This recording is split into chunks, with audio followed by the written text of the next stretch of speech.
It's ironic that this assignment is a book review, and I get to do a review of one of the greatest reviewers in all of journalism history, Roger Ebert. I read his book, Awake in the Dark, and it is a sort of compilation of some of his greatest movie reviews over his 40-year career of doing it. But it's also a little bit autobiographical, as he provides commentary for why some of these that were included were the most important. He even includes some bad reviews that he didn't think were as journalistically integral to his long career.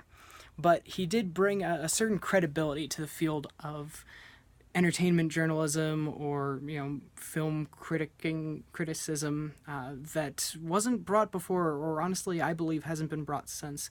And more so than a lot of the entertainment journalists out there, I think he really did embody some of the 6 C's that we've studied in this class over the past semester. And one of them, I think the one that he highlights most, is his credibility. He was never swayed by the studio executives trying to schmooze him or what have you. He even conducted, as I said, interviews. There's some interviews included in here.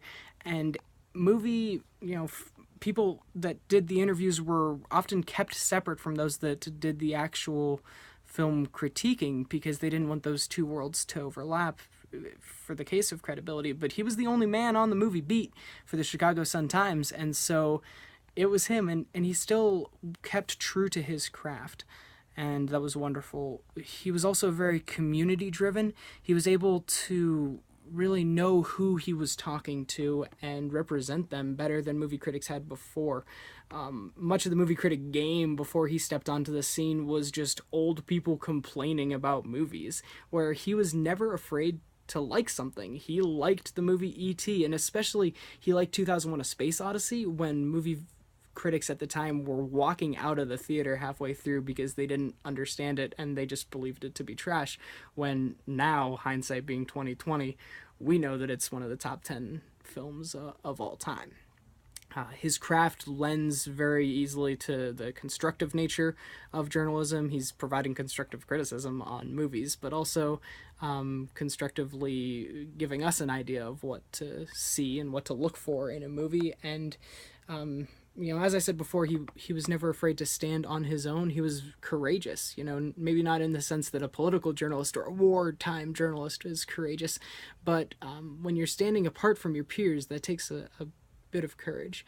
I'd like to end with a quote from the book from one of his colleagues at the Chicago Sun-Times. Speaking of him, he said, "Roger Ebert has blended prodigious energy, keen judgment, wide knowledge, probing insights, and a sharp sense of humor into some of the most perceptive commentary on cinema published in our time. In the tradition of George Bernard Shaw and Robert Hughes, he practices graceful and deeply informed art journalism. Some pieces he writes are ephemeral, but nothing he writes is trivial. And he puts, as he put it into one essay, it is not dishonorable to write for a daily deadline." Roger Ebert, the greatest film critic of all time.